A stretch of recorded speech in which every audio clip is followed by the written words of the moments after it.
সূৰ্যৰাজ নমস্কাৰ। আজি এই ভিডিঅ'টোত আপোনালোকে দেখিব যে জুবিন গাৰ্গ হোৱাৰ আগমুহূৰ্তত কিমানখিনি তেখেতে কষ্ট কৰিব লগা হৈছিল। তো জুবিন দাৰ হৃদয় বিদাৰক এটা কাহিনী এই ভিডিঅ'টোৰ দ্বাৰা আপোনালোকে আজি দেখি পাব। তো ভিডিঅ'টো ভাল লাগে লাইক কমেণ্ট শ্বেয়াৰ কৰিব। যদি মোৰ চেনেলত নতুনকৈ এই চেনেলটো ছাবস্ক্ৰাইব কৰি বেল বটন দবাই দিব। লিখনটো পঢ়ি চকু সেমেকি উঠিল। জুবিন গাৰ্গৰ প্ৰথমখন ফাংচন অনুষ্ঠিত হৈছিল সোণাৰীত। তেতিয়া তেওঁৰ মাননি আছিল মাত্ৰ ৬,০০০ টকা। এংকৰ পবিত্ৰ মাৰ্ঘেৰিটাৰ মাননি আছিল ৩০০ টকা। তেতিয়া অনামিকা এলবামটো ওলাইছিল। মানুহৰ বুকুত সোমাবলৈ চেষ্টা কৰা গানটো আছিল হাঁহিলে তুমি মুকুতামণি সৰে। কিন্তু তেতিয়া জুবিন গাৰ্গ জুবিন হোৱা নাছিল। সেয়া আৰম্ভণিহে আছিল মাথো। লাহে লাহে গীতবোৰ হিট হ'লেও জুবিনক কোনেও ফাংচন কৰিবলৈ মতা নাছিল। যোৰহাটতো জুবিনক একাংশই ষ্টেজ দিব বিচৰা নাছিল। সৰু ল'ৰা, বহেমিয়ান, পিন্ধা উৰা কোনো ঠিক নাই ইত্যাদি। JB কলেজত পঢ়িলেও বহু ছিনিয়ৰ ছাত্ৰই জুবিনৰ নামকে নসহে। এবাৰ মাত্ৰ এটা অনুষ্ঠানত JBত জুবিনে গীত গাইছিল। সেইদিনা জংকীৰ এটা অনুষ্ঠানত হাৰমনিয়াম বজাই থকা জুবিনে এটা গীত গাইছিল ভনীয়েকে অনুৰোধ কৰাত। তাতো একাংশ অসন্তুষ্ট হৈ পৰিছিল। কিয় জুবিনক গান গাবলৈ দিব লাগে? এতিয়া হয়তো বহুতে এই কথাবোৰ স্বীকাৰ কৰিবলৈ টান পাব।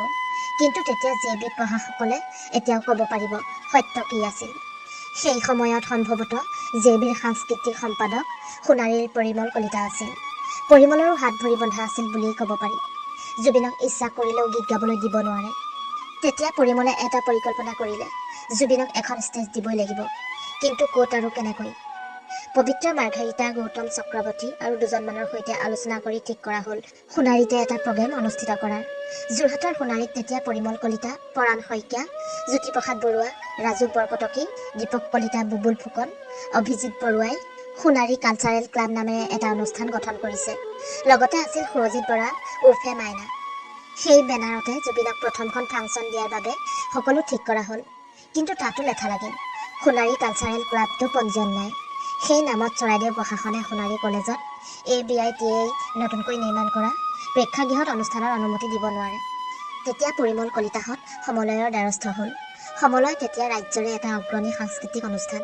কিন্তু সমলয়ৰো একাংশই অখ্যাত জুবিনৰ ফাংচনৰ সৈতে নিজৰ নামটো জড়িত কৰিবলৈ অনীহা প্ৰকাশ কৰিলে।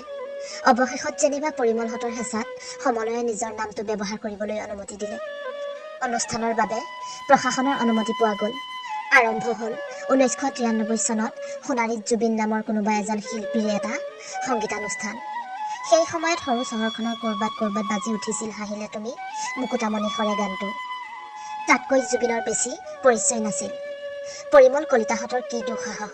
তেওঁলোকে সেই অখ্যাত জুবিনৰ অনুষ্ঠানৰ বাবে টিকটৰো ব্যৱস্থা কৰিলে।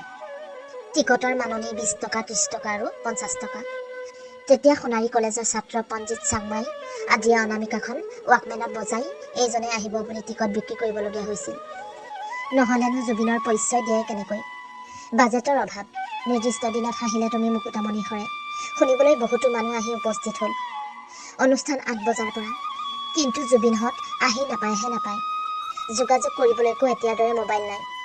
অৱশেষত 10:30 বজাত জুবিন আৰু বাদ্যযন্ত্ৰীৰ দলটো পালেহি। আচলতে তেওঁলোকৰ গাড়ীখন নামৰূপত দুৰ্ঘটনাত পতিত হৈছিল। যোৰহাটৰ পৰা জুবিন আৰু পবিত্ৰ মাৰ্ঘেৰিটা ডিব্ৰুগড়লৈ গৈছিল গাড়ীখনৰ সৈতে বাদ্যযন্ত্ৰী বন্ধুকেইজনক তাৰ পৰা তুলি আনিবলৈ। সেই অহাৰ বাটতে হৈছিল দুৰ্ঘটনা।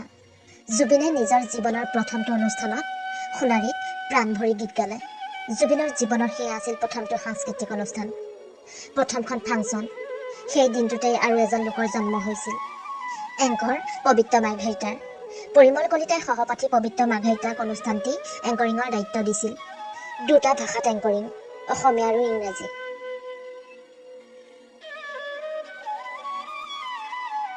অনুষ্ঠানটো ষ্টেজত থাকি পৰিচালনা কৰিব লাগে, সেইটো পবিত্ৰ মাৰ্ঘেৰিটাৰে পৰিকল্পনা। অনুষ্ঠিত হ'ল এক সফল সাংস্কৃতিক সন্ধিয়া। প্ৰথমতেই ভৰি পৰিছিল অডিটৰিয়াম। পিছলৈ টিকট নাচাই দুৱাৰ খুলি দিবলগীয়া পৰিৱেশ হৈছিল। মানুহৰ প্ৰশ্ন, কোন এই জুবিন গাৰ্গ? কি গাইছে এই দীঘল চুলিৰ ল'ৰাটোৱে? সকলো অবাক হৈ পৰিছিল জুবিনৰ গীত শুনি। ইমান শুৱলা কণ্ঠ। দৰ্শকৰ উল্লাস কলেজৰ নতুন অডিটৰিয়ামটোৰ বেৰত ঠেকা খাই বহু দূৰলৈ ছিটিকি পৰিছিল। মুঠতে বহু দূৰলৈ। অনুষ্ঠান শেষ হ'ল। জুবিনৰ প্ৰথমখন ফাংচনৰ অন্ত পৰিল।